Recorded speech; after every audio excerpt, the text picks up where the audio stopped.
টাকা পাঠাতে চান, সে ওই দেশের কোনো এক হুন্ডি এজেন্টকে ওই দেশের মুদ্রা দেবে, আর তার পরিবার বাংলাদেশের কোনো এজেন্টের কাছ থেকে সেই টাকা গ্রহণ করবে। না লাইনে দাঁড়ানোর চাপ আছে, না কোনো ঝামেলা। কিন্তু ঝামেলা আছে।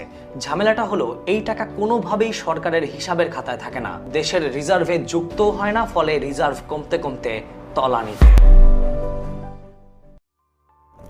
এই গল্পের পেছনেও আছে গল্প। সে গল্প দুর্নীতির সাথে যুক্ত, সেই গল্প যুক্ত দেশের টাকা বিদেশে পাচার করা নিয়ে। কিন্তু তার আগে ছোট্ট একটা সমাধান নিয়ে আলোচনা করি। কোনো রকম ঝামেলা ছাড়াই, ব্যাংকের লম্বা লাইন ছাড়াই অবৈধ হুন্ডিকে বাদ দেওয়া সম্ভব। যেমন ট্যাপ ট্যাপ সেন্ড অ্যাপ। এই অ্যাপে টাকা ট্রান্সফারে কোনো চার্জ নেই, এক্সচেঞ্জ রেটও বেশ কম্পিটিটিভ।